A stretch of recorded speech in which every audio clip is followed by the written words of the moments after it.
G'day friends and fans, welcome to Dave Talk Stuff Ukraine War Update for the 13th of July 2025.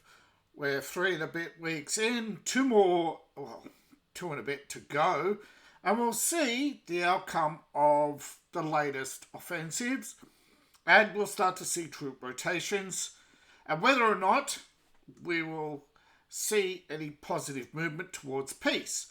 Now, the problem, of course, is Zelensky. There is a peace deal on the table. You do not ask the winner of a war to give up. You do not ask half the world to bow down to your demands when, and quite frankly, they're sick of you. They're sick of you making demands. You won't make compromises, and when they're in the wrong, I know it's difficult, but when they're in the right, you give no acknowledgement. You love to point them out when they're in the wrong. But if you can't give credit where credit's due, and if you can't call out Zelensky and his goons, then what are you, other than a hypocrite? Why must we have Ukraine? Why must we expand in the Ukraine? Expansionist policies, look, I get it. Islamism and the left are expansionists, okay? You should have mass deported the left. You should have banned the left long ago. But California protects the commies. Ban the fash. You're all hypocrites when it comes to freedom. You can't define it. You know, America's the only country in the world where you can be a communist and actually still be successful. Because the country's successful. But that's not because communism is successful.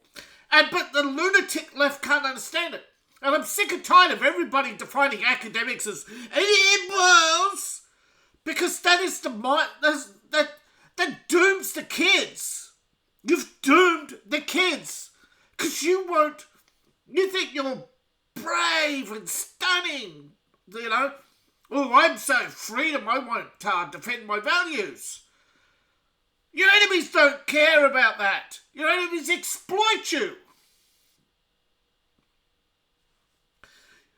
And I said, so geopolitically, America should have isolated communism, and the moment Russia came out of that communist bubble, you should have embraced them. You should have allowed the Russian world to be Russian. Now, I'll get into that later. But before I continue, I'm your host, the author David Applegate, author of the books ProWritingAid, Power Games, Into the Earthbound, and the Erotic Tales from the Empire. Now, before I get into the news, I'd like to thank the patrons and other supporters who help make this channel possible.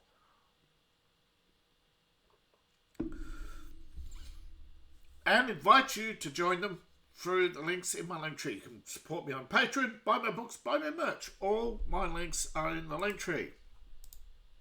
I'm going to update it today. And we'll get to the news now. And of course, this is the situation has been compared to a new Cold War.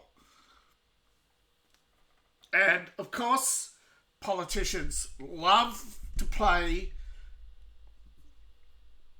I'm sure you all heard of it, Risk. They all play Risk. They all want to swing the dicks. Now, Germany called out Trump time and time again. Well, Trump's had the last laugh. Because the German economy is collapsing because Germany, you can't have Germany dependent on Russian fuel. So what? Where are they going to get their fuel? So the German economy is going to collapse because your fears and phobias, your what-ifisms, and this is the uni party all over again.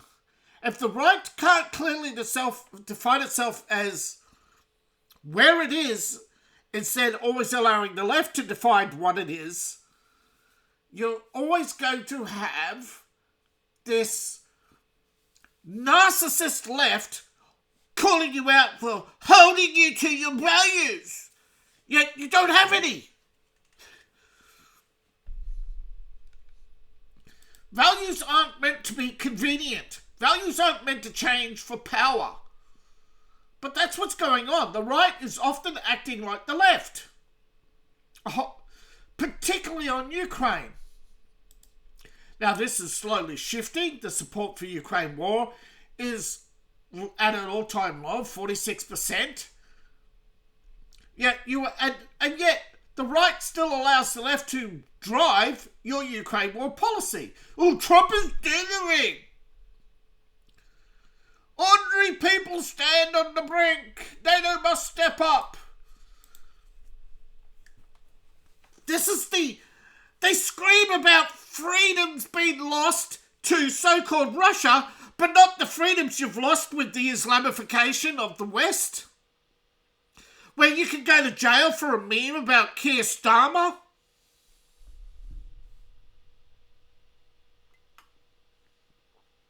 Where you can have everything taken off you just because you're Russian.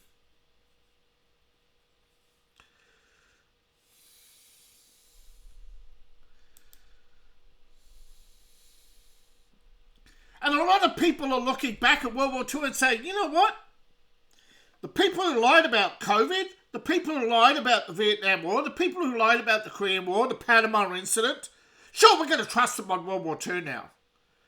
You have eroded and destroyed so much in your pursuit of more. And that's the problem. I don't even think a lot of you realise the truth behind the Vietnam War, behind the Russian Ukraine war.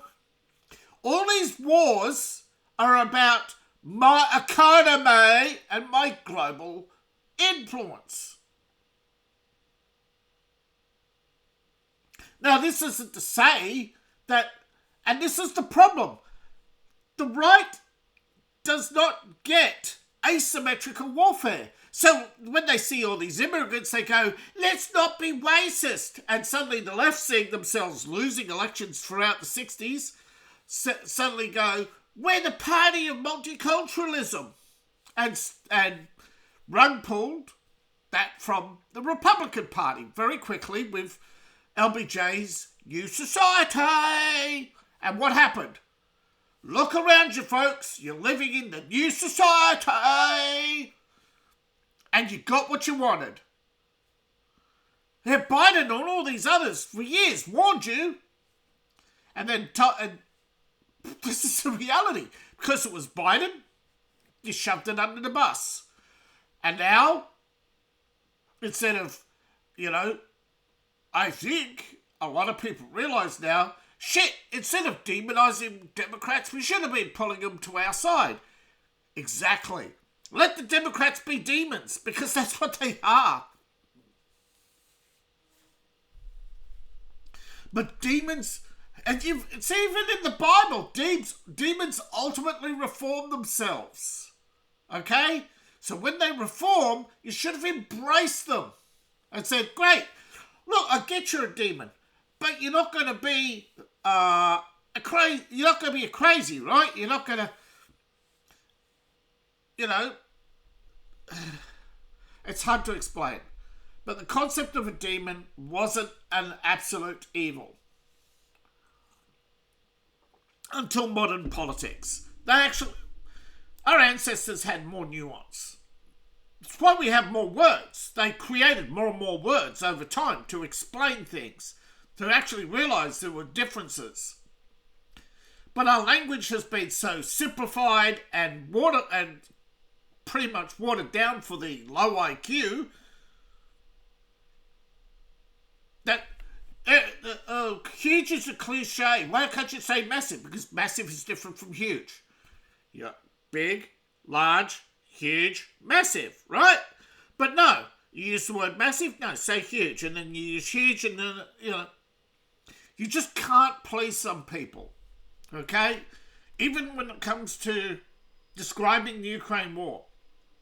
For many, it's unfathomable what horror is, but when the fighting is always reported the same, you start to get a pattern recognition and go, wait a minute, how can Russia be only hitting a few civilian targets? Yeah, but it's not true. The United Nations have admitted that they claimed civilian casualties. In 3 years, it's only 232. So how is it that Russia is only hitting civilian targets, yet the UN says, 232 in 1 month? Obviously you understand, right? That's 1 month. More die on the highways. But you're so used to highway deaths, you'll drive past them and just rubberneck.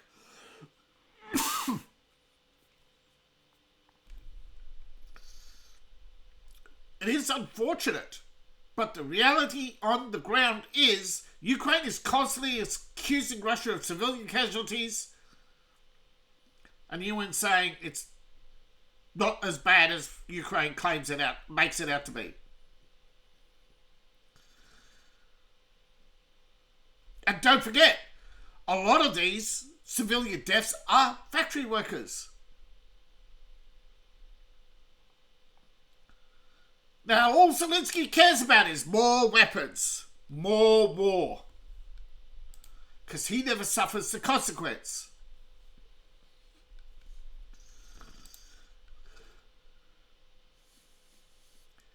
Security Service claims they killed 2 FSB agents. Of course they did.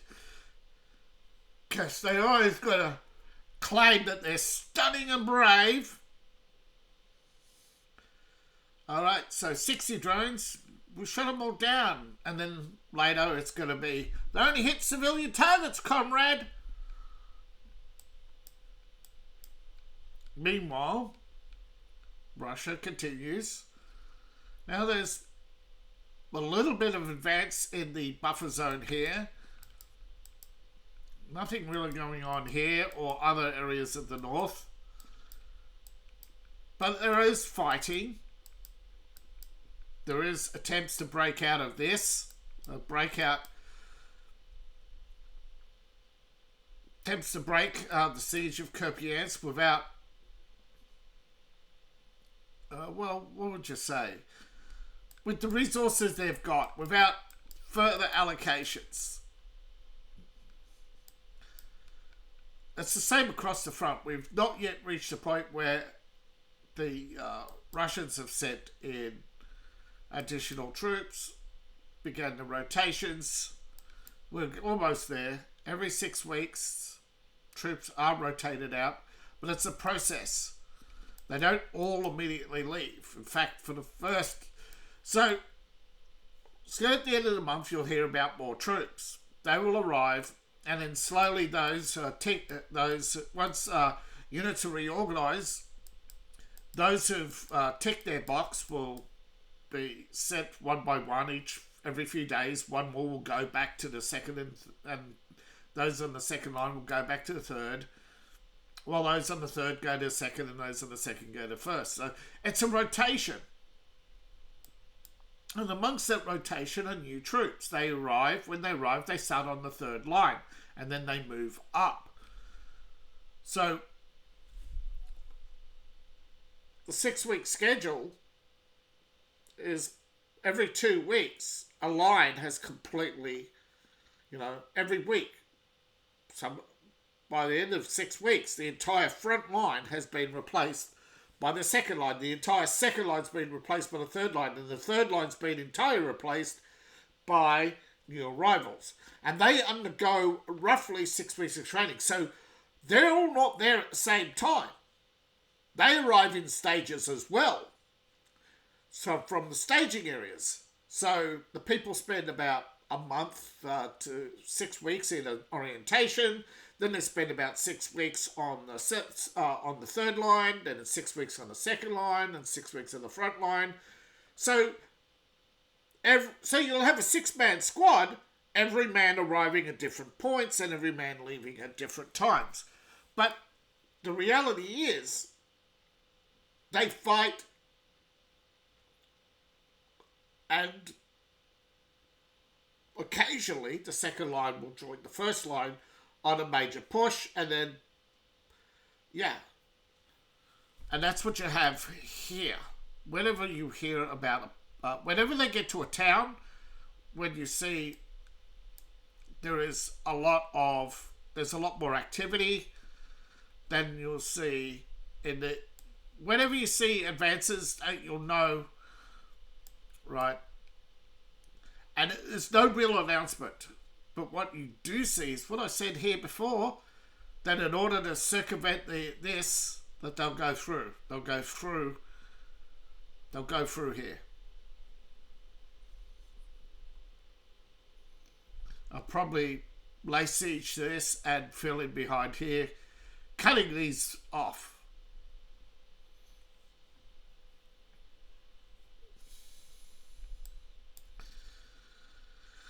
Once upon a time, the rules of war were far more simplified.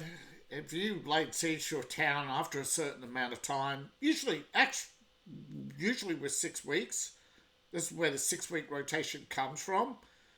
The men after 6 weeks are usually fatigued. So the Lord will say, hey, right, we're going back to our castle, folks. We're done. We didn't break them, or, after 6 weeks of a siege, you'll hear this, sorry I called you a lard ass. Sorry, lard ass. I meant horse's ass. Look, war ain't pretty. Okay? I'll give you an analogy. The A-Team.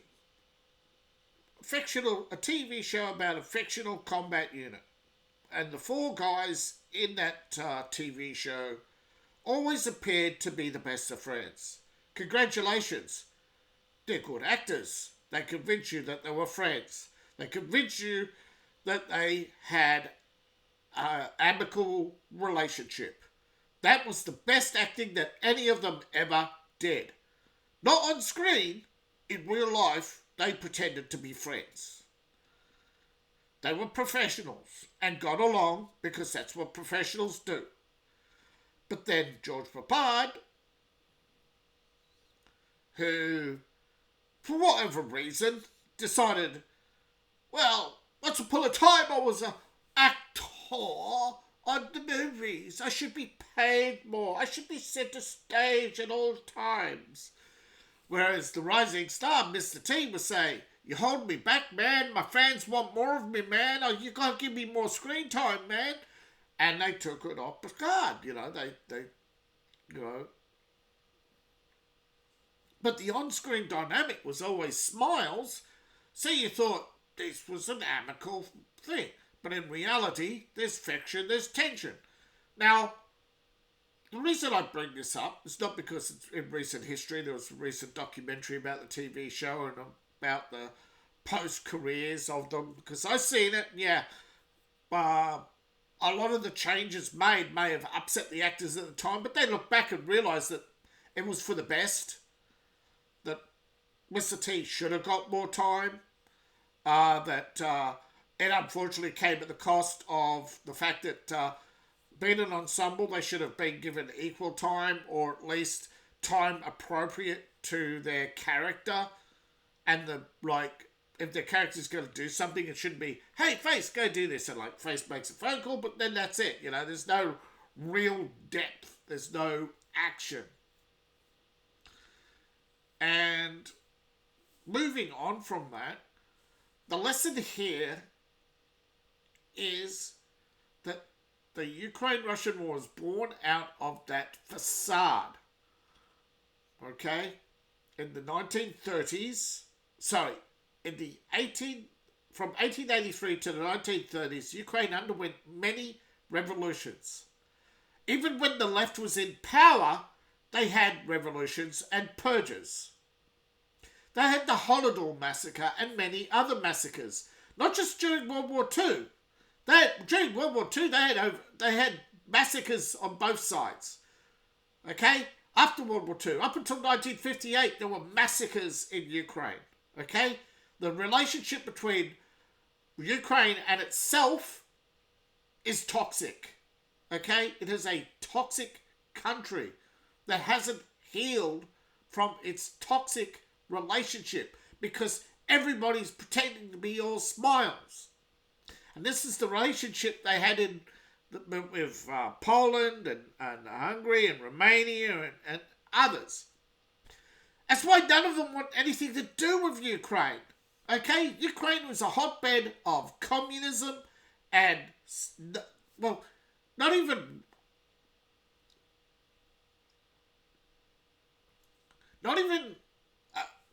communists liked communist Ukraine. But then Russia decided to use Ukraine as a forward base against the West. When West was expanding into Eastern Europe and Eastern Europe was crumbling, Russia probably already had moved nuclear weapons into Ukraine, but they formalized the relationship. Now, Ukraine is always portrayed as the little brother who always said yes.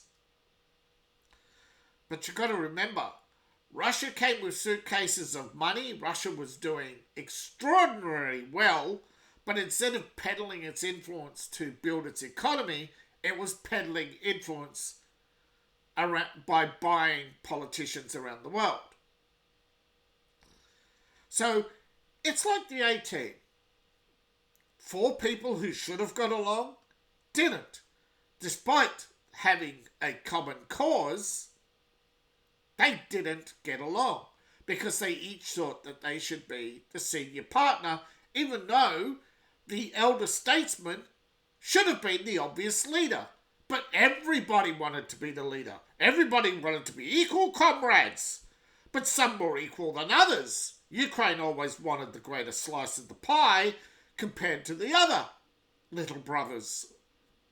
Ukraine has always been the toxic nation. Now, militarily, Russia is still in a very good position. Politically, Russia has a 70% support compared to Ukraine's 46% support. People in Ukraine live in terror, not so much of Russian occupation, but the ongoing Ukrainian occupation. It is an occupied government. It is not the government of Ukraine. It is the EU selected government of Ukraine. The EU is now the toxic Soviet Union because of the selfish narcissism of old people who want to have their cake, their hedonist lifestyles, and their free health care. They're unproductive, and therefore they pretty much want everything given to them, and when they want everything, and they push for everything that Adolf did. Who started abortions? Adolf. Who started killing the elderly and disabled? Adolf.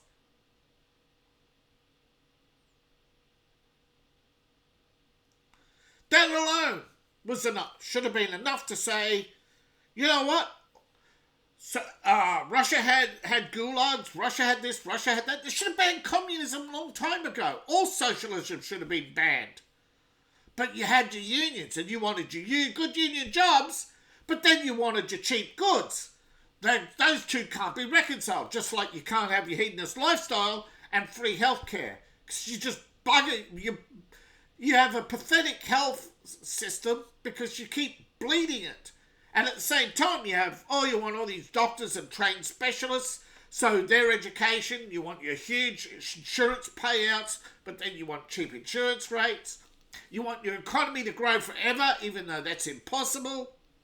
You want your huge interest rates, impossible.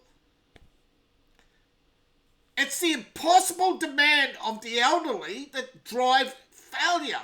And that drive to failure is why we have a war in Ukraine. Because Europe has to expand because it needs... Well, the problem is, Ukraine ain't going to be the cheap food breadbasket of Europe. Because it ain't... It's so corrupt. They're not going to accept cheap wages. As soon as they become part of Europe, whether they do it now or later, who knows when. But what Ukrainians have got it in their head, they have to become part of Europe because they want European wages.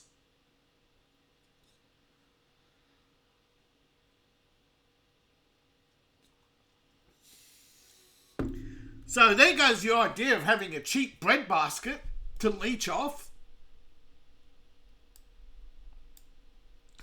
You can't seem to reconcile the economy and reconcile that once upon a time when everybody had a low but medium wage, the economy was humming. You could have agriculture, industry, and your professionals. But your professionals always kept wanting more. So you skewed the economy, and then you had your tech jobs that skewed the economy. What was the third wave? Which was the final wave of... No, wait. Yeah. First you had the Industrial Revolution where the workers wanted more wages and benefits. That shuttered ship jobs overseas. But then you had the inflationary spike of your high professional jobs, you know, your all your managers, etc. Wages grew times 10, in some cases up to times 1,000. So you had the expensive doctors, expensive lawyers, expensive politicians, expensive university graduates. But then your tech jobs, and that screwed the economy. But everybody keeps whining how they want their good paying jobs, but don't realise that the best paying job is when you're earning $100 a week and could buy a house. But you can't do that anymore because you flooded the economy with migrants chasing that almighty cheap labour.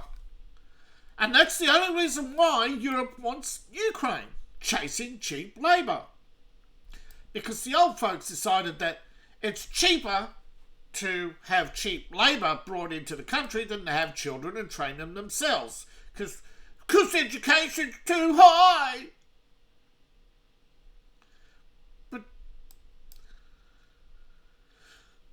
And then they talk about future for the children. What children? You murder them in the womb. It's insane.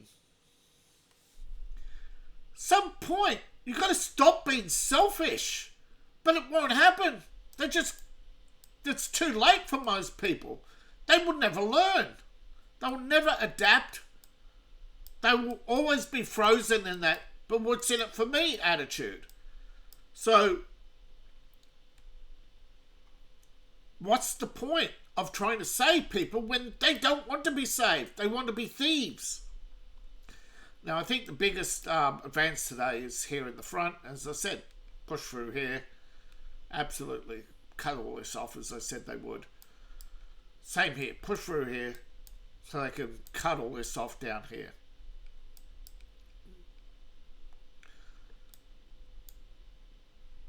Go around all these barricades, all these mines, cut it all off. And if you zoom out, you actually understand. Alright? Russia's stated goals. Lugansk, Donetsk, Zaporozhye, Kherson, Crimea. A negotiated end. Set the borders as they are. Now, I think the problem is that Putin has shifted the goals. And that's frustrated Trump. That's why I think Trump is mad, because Putin has shifted the goals. But modern activist Andrei Komensk has come out and said what a lot of people already knew. That Maidan, as in the Ukrainian Central Square, or Maidan Nezhelovsky, is where started by Andrei Kravets. Okay, he is a political activist behind the rise of Zelensky, but his status in Ukraine is rather odd because he is at odds often with Zelensky. And another thing where he's at odds with Zelensky is, as many call it, the Great Betrayal. That is, people who've spent time in POW have been mobilised again in violation of the Geneva Convention. And despite regular reporting, the West hears no evil, sees no evil, speaks no evil. Now, of course, every time Russia reports something, the left and parts of the right automatically knee-jerk and say Russian disinformation. But you ignore the fact that most of the Western media is in the pockets of military intelligence, such as The Guardian. And you were warned about this by Orwell, and you have to take his word for it because that was his job. Yes, the right, you could say the right, but the left were the ones who signed off also on the militarization of the media during World War II. But don't forget, the Democrats weren't the right. They were conservative, but they weren't right-wing. People seem to forget that only 40% of conservatives, or self-identified conservatives, are Republicans. Another 40% are registered independents. And they, the majority of the time, have voted for Democrats. And then you've got the hardcores like Biden who vote with Democrats because it's the only way to win elections, is to side with Democrats. Now, Trump has teased that he's going to make a Russia announcement. You'll see things happening. No, the comments followed, so no reason to stick there. But just a reminder that when Trump says that there's something coming, he means it. Even if you don't like what's coming, you may not like what he had to say about Epstein, but he stuck to his guns. And you seem to all forget that for 4 years, Biden did nothing. Pam Bondi made promises she couldn't keep. Fire her. That's it. Move on. All right. Berlin support. They're eating crow. So what do? Stoke the conflict. Trying to find a desperate way to somehow save face. But as many commentators, Turkish, Russian, Ukrainian even, are now worried that the New World Order would be not one, not two, but you'll have Russia, China, India, and Europe all facing off against each other with nuclear weapons, and the United States increasingly isolated by geopolitical globalist movements who want to tear America apart like they tore apart Russia. If people forget this in America, once Europe has torn apart Russia and China, America's next. Because this is exactly what America did to Europe.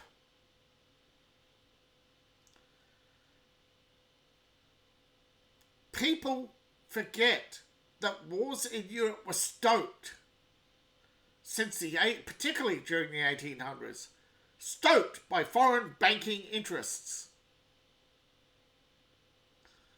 The Habsburgs, and many others, well documented that bankers, particularly the Rothschilds, pushed for war. Oh, you're out of gold? Go to war. Take this country, take that country. France was pushed to take Vietnam for a handful of... You know, You know what bankrupted France? New Orleans.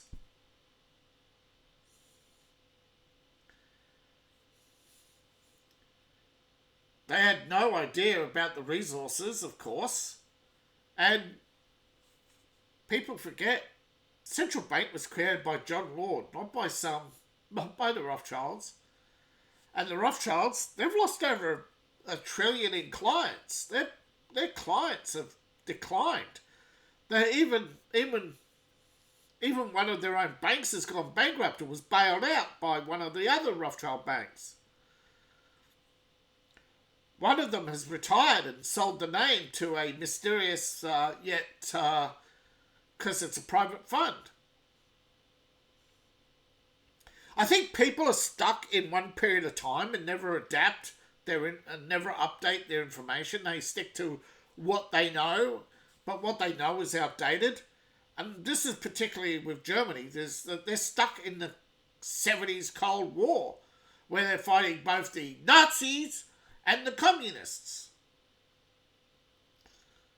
But the tactics of both is the irony, where they will outright ban the Nazis because they have to, because they lost the war, but they won't ban communists because it's you don't want to be like the Nazis.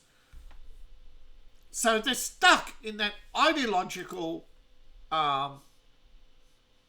prison where Russia's always the bad guy because they need a bad guy. Otherwise, they can't put on their uniform and play toy soldier. Now, Putin has explained what's truly divided Russia and the West. And it has divided Russia.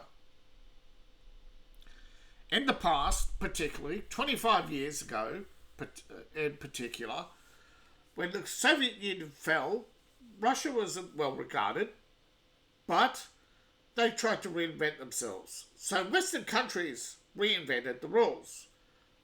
But they have always emerged with rules about disagreements with geopolitical conflict. And the reality is, and I think Putin is never going to reconcile this either, is that the West may have decided the rules and decided them in their favour, but Russia played that game as well.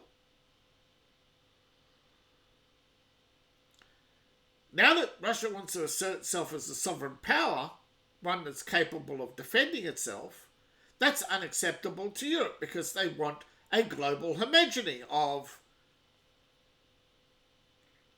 But you had it! You had it in 96, but you threw it all away because you wanted your NATO expansionism. But here's the irony.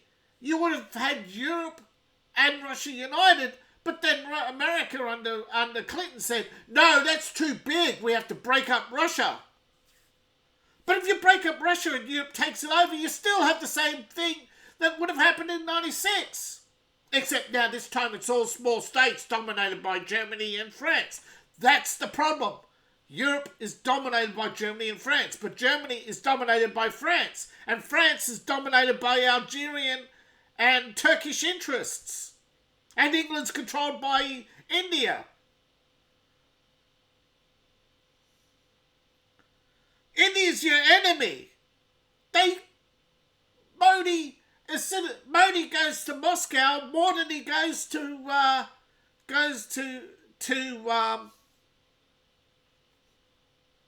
Washington and Keir Starmer is pretending that he's still the king of Britain, you know? The Prime Minister still acts like they have this massive...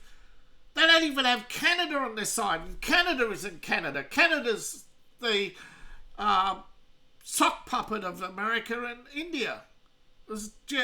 China's starting to influence them. And while you're geopolitically stuck in the 90s or 70s, you're never going to get out of this mindset where Russia is bad. Russia's changed so many times. And why can't Russia be nationalist? Because you associate nationalism with racism. That's your indoctrination. That you oppress brown people by keeping them out. They have their independence days. So why can't they be independent in their country? Why do they have a right to migration when they have their independence? And if Indians can rule India, why can't Europeans rule the West?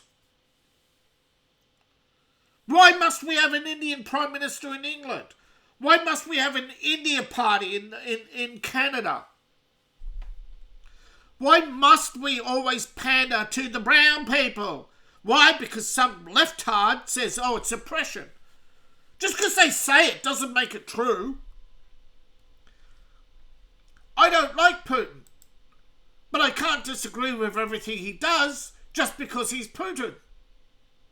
I disagree with his bans on anime. I disagree with his economic policies. I think that ultimately he's overly dependent on one industry. I think he has overestimated Russia's military power. I think he has ultimately decided that isolationism and for some reason, I do think that it has a lot to do with Russia's multi-ethnic state, because don't forget, Russia was invaded by the Turks and the Mongols, and remnants of them are still in Russia. Same with the remnants of the Chinese incursions into Russia. The Qin created the Manchu state. Now, the Manchu state their communism destroyed the entire culture.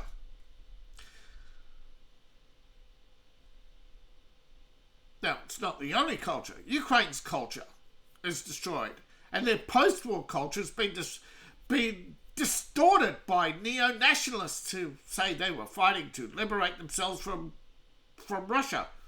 They were founded by Russia. There was no liberation from Russia. They're just sore losers trying to make themselves look big, because that's what egos do. And until we reconcile our beliefs and say, you know what, we can now define what an ego is, we can define toxic behaviour, and we should be calling out our side and fixing this. Because, let's face it, the Turks, toxic. All these Turks flooding Europe, get the fuck out. All these Indians flooding Europe, get the fuck out. All these boat people, you have independence days. You crossed 8 countries to get here. Get the fuck out. And it's simple. Get rid of the bird bath. All you have to do. And if you get rid of the bird bath of war, bam, there's all these war profiteers and lobbyist groups go away. But the problem is you have the ego of the bankers, you have the ego of the retirees, you have the ego of huge investment funds that say, we want more.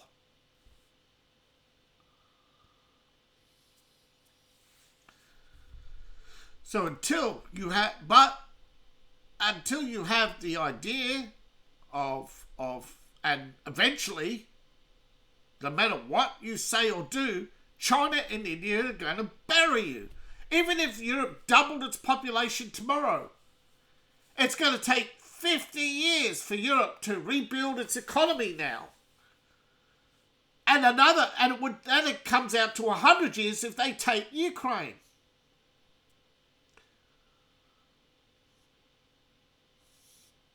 Because they destroyed their manufacturing base. So has Ukraine. So has Russia. Russia's destroyed Ukraine's manufacturing base. The war is over.